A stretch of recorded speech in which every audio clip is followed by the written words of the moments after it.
Hello, you're welcome to this session of the soft skills training. This is the fifth one. We're going to be dealing with self motivation.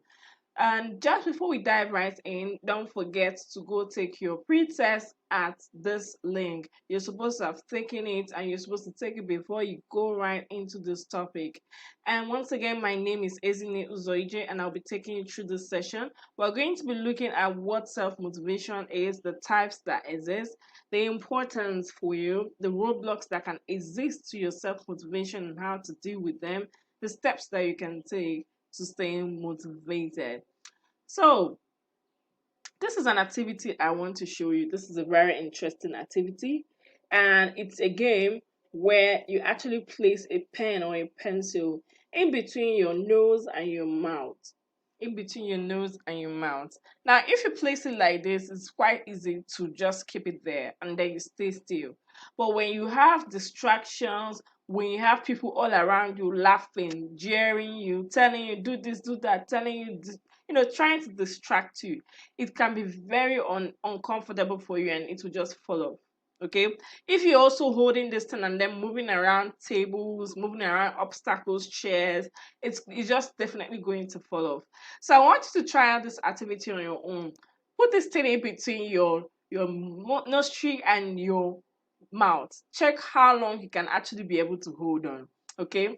Right now, the person that was able to hold on with this thing already has a world record of about 15 minutes. So let's see how you're going to be able to do yours. Make sure that you have distractions. Make sure things are confusing you. Let's see. But then, this game is a very good game to show self-motivation because what's going to keep you on is your determination. Is how you're going to be telling yourself, I don't want this to fall off. Is how you're going to keep motivating yourself that you want to stay true and win this thing, especially when you try this in a situation where you actually want to prove a point. So let's go further ahead. What is self motivation? We've seen that example, and we see that it's an ability to do what needs to be done without influence from other people or situations. In self motivation, it's not about what someone told you, it's about what you decided to do. It's not about other people's influence, it's about what you've told yourself, a strength that you found to actually complete a task. So people that are self-motivated, they usually find a reason and strength to complete a task, no matter how challenging, no matter the obstacles, no matter the distractions, without giving up or even needing someone else to encourage them. They are being fueled by their own self, all right? So there are actually different types of motivation. There is an intrinsic type and then the extrinsic type. Now, the intrinsic type is the type where the person is driven by internal desires. Let's say somebody is saving every week. He's saving just consistently. And then the person's desire for saving is that the person does not want to be stranded. Okay? This is an internal desire. The person does not ever want to have that feeling where he or she is just stranded, where he or she needs to depend on someone else.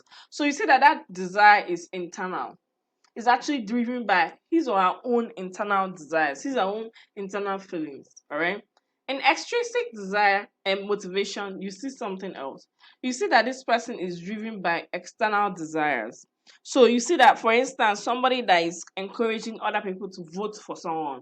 You usually see that during the election times where someone is telling you, oh, vote for this person, vote for this person. And if you really check the person's desire, what is driving that person to actually encourage others to vote is the person is hoping that he can get a position when that candidate makes it into office. All right. Sometimes you can also see external desires in situations where someone is hoping to be paid money, to be given a prize for something. Okay. So when the person remembers, oh, there's money on the table to be made, it pushes the person to now stay on. Now, these are the two different types of motivation that you can see in motivation, in self-motivation. Okay, so let's continue. Now, here is a beautiful quote by Napoleon Hill, where he said that the great leaders of business, industry, and finance, great artists, poets, musicians, writers, everybody that you know that became great, they became great because they developed the power of self-motivation. So this is just to tell you that everybody that you think right now that is doing amazing things that you love, you admire what they are doing, They actually had to develop the power of self-motivation to push through. They had to develop it to be able to stay true on their course and achieve something. So this is something that you need to bear in mind. So as much as you saw in that little game that we played, this person is just in this situation, the person is just staying true, wants to hold on for long. And of course, when you try it, you see that what's going to really drive you is based on self-motivation, because it's just you and that obstacle at that point in time, just you and the goal that you want to achieve at that point in time. So self-motivation is very important as you journey on in life. Whether you're working at a job, whether you're actually doing your own business, there are situations where there could be obstacles, where things could come up and there'll be challenges. So at that point, it's very important that you will stay motivated. So there are actually different reasons why self-motivation is important. Number one is that it eliminates dependency on others. When you're actually self-motivated, it means that you don't rely on someone else's encouragement to move on, to strive for success.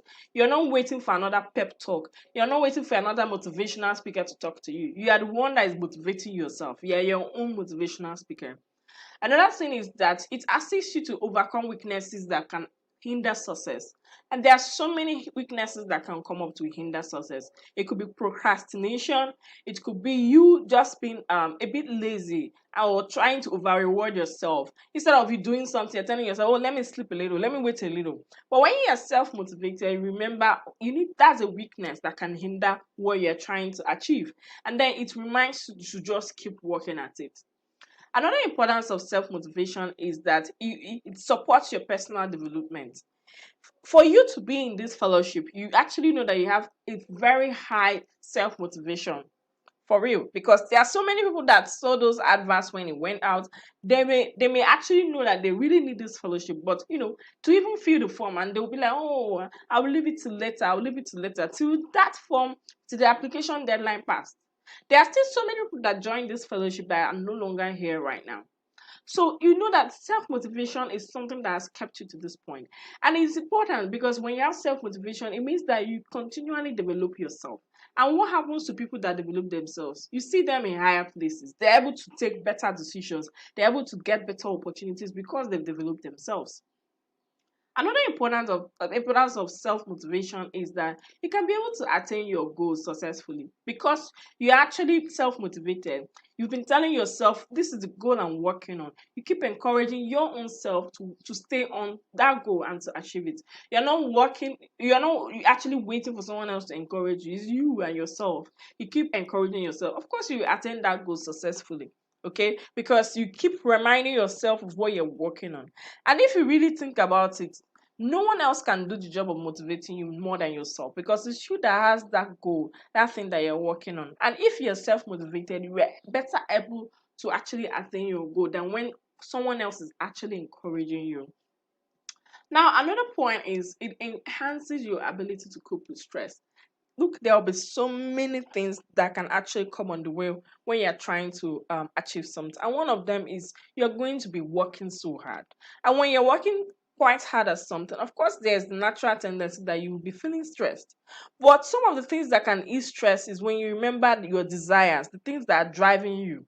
When you remember, oh, there's some money that you want to earn in the future, and that if you're able to just stay true on that goal and achieve it, then you're going to actually earn that money. So when you look forward to that, it's like a constant reminder that can just help you ease the stress that you're feeling for that moment because you now stay hopeful for what you're trying to achieve. Now, the truth is self-motivation is not as easy as it sounds. There are going to be situations where you just feel discouraged. And these are common roadblocks that you can see in self-motivation. One, when you're not seeing results. Let's say you're working at something, you're not really seeing the results as at that time you plan to see results. Now, what you do at this point is don't give up, of course. What you should do is probably evaluate and know whether you should change your plans. Okay? Another thing is when you compare yourself to others. This is a very common thing that happens a lot. Sometimes when you're actually trying to achieve something and you look to someone else that is achieving the same thing and is when maybe you're trying to learn coding, you're trying to learn digital marketing, you're seeing someone else that is on that same career path and is appearing in newspaper interviews, is flying to countries, is earning in dollars, it can really keep you discouraged. But that's not something that you should dwell on, because if you really look at it, you are on a journey to actually achieve something. And then if you actually stay true on that journey, you will still achieve the same thing. Of course, in that situation, it's very important that you don't compare yourself to someone else, because most times the comparison you're even doing, you're comparing yourself with someone that started that journey years ahead of you. Okay, so in that comparison that you're doing, take a break and remind yourself that you're doing good. And if you really think about it, you will now decide, okay, there may be some things that person is doing better than you're not doing. Maybe the person does not procrastinate as much as you do, all right? Or the person has learned to network effectively and is helping the person. So you can glean from what is helping that person succeed, but not to unnecessarily compare yourself and then stay discouraged. Another roadblock is when you're doing something that does not interest you. You are doing something because they told you it's the end thing. They told you kind of learn mobile app development is the end thing, and truthfully, you don't care about it. It will always be a roadblock for you, because you won't even know how to motivate yourself. There's no intrinsic or extrinsic desire for it. The extrinsic desire is not even yours. It's people that encourage you. You're not even seeing the money ahead in the future. It's people that encourage you, oh, go and do it. It's like there's money. You've not done your research, you've not developed your own interest in it. Okay. So in this kind of situation, when there is no inner drive, it will definitely be a strong roadblock to self-motivation. Another roadblock is when you stop acquiring knowledge. Because when you stop acquiring knowledge, then you stop seeing progress and results.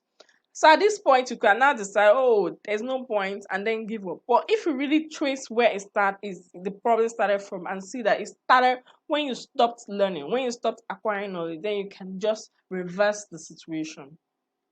Another roadblock that you can see to self-motivation is when you have bad supportive system.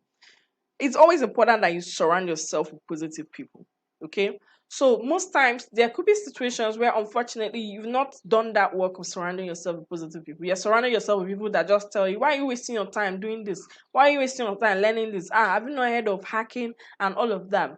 Right? So maybe they could give you alternatives that seem simpler, that make what you're working on seem like a joke. In that situation, you see that your morale for what you're trying to work on starts going down and down. So in this case, it's important that you evaluate your support system, check who you need to leave, who you need to make leave your circle, and surround yourself with positive people. Another roadblock to self-motivation is time monsters. These are time killers, right? So you have a goal you're working at, you want to learn something, you want to achieve something, but then you've set up things that can distract you. In the morning, instead of it to complete a task, you actually go on Facebook and browse, comment on everybody's post. Before you know it is 12 p.m. Another thing, you now remember, oh, I need to actually play video game. I'm feeling so tired. You've actually not even worked on what you set out to do. Of course, before you know it, you're no longer seeing results, you're not seeing progress, and this can leave you demoralized. So you always need to check what are the things that are eating your time, what are the things that you're letting take up your time. And it's not that you don't have to actually play video games or check out with friends online, but then you need to also manage your time. You need to make sure that you are focusing on the right priorities at the right time. Another self-motivation that you can see, self-motivation roadblock that you can see is ill health. Of course, at this point, whenever anybody is sick, the last thing on your mind is is what to do. You actually just want to get well. It's the natural thing. All that is on your mind is I want to get up, I want to get well. Okay. So at this point, you will see that there's a like it's not even on your mind. You're just demoralized. It could be a major roadblock to self-motivation. So now we've seen these roadblocks that exist, and hopefully we've gleaned the ways that we can be able to overcome these roadblocks. Let's also see the steps that you can use to stay motivated. Number one is to cultivate a positive mindset. It's always important that you have a positive mindset about what you're trying to achieve. I remember we talked about mindsets on this soft skills training. When you are staying positive on what you're trying to achieve, it's easier, it's better for you to stay focused. Unlike when you, from the onset, you are negative about it, you are having doubts, you are doubting whether you can even stay true on the course. Of course, it won't be a surprise if with a negative mindset you don't achieve what you're actually working on.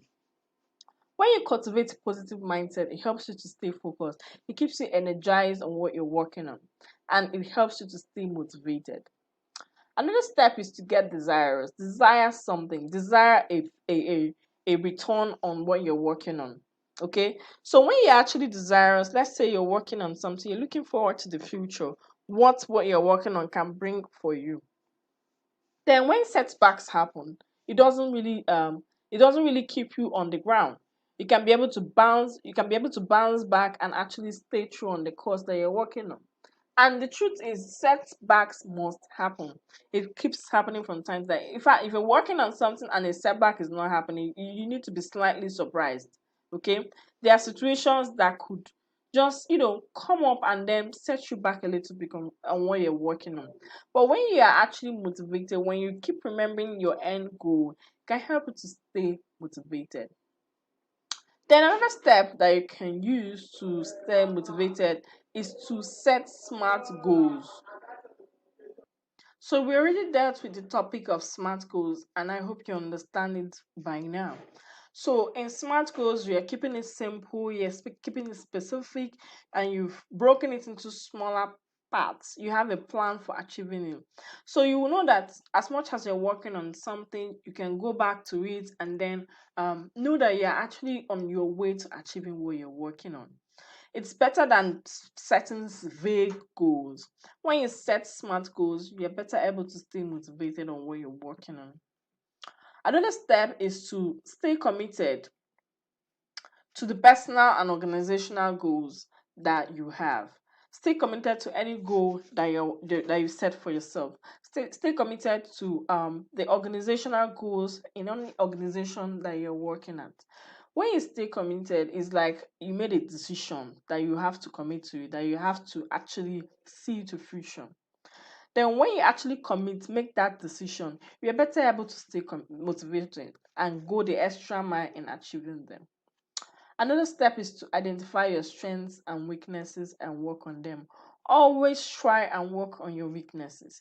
It may never ever turn to a complete strength, but when you work on your weaknesses, you're better able to manage them. So identify your strengths and weaknesses. It will help you to stay motivated. If you know, for instance, you're learning a skill and you are the kind of person that you don't enjoy learning anything at night, you don't enjoy being awake at night studying, then that's a weakness for you. Identify the times during the day that you prefer to learn, stick to those times, and then use them to learn. That is how you can actually be able to work and work with your strengths and weaknesses. That's just an example. Now, another example way to stay committed, motivated, is to avoid procrastination and work on your time management skills. We already know what procrastination can be like. When you want to do something and you keep deferring it, you keep saying another time, oh, I'll do it in the morning. The morning comes, oh, I'll do it next week. You keep moving it forward and forward. Of course, you remember that smart goals are actually time bound. And when you keep moving things forward and forward, it means that you're reaching that time that you're actually meant to fulfill something. And that time could reach and you will not actually fulfill your goal. So avoid procrastination, manage your time better, because when you do it, you are better able to see progress, you're better able to see results that will encourage you to stay motivated. Now, self motivation is going to be very important for everything that you do in life because it's something that is within you. Okay, it keeps you motivated, keeps you encouraged to work on anything that you are working on.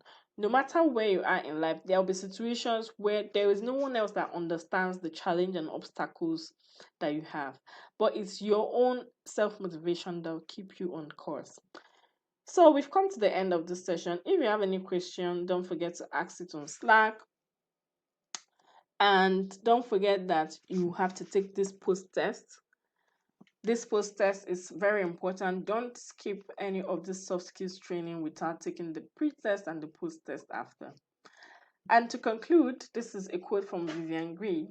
Life isn't about waiting for the storm to pass. It's about learning to dance in the rain. So there will be obstacles. Just remember that. But always stay motivated. Understand how you can work with those obstacles and fulfill your goals. See you on the next one.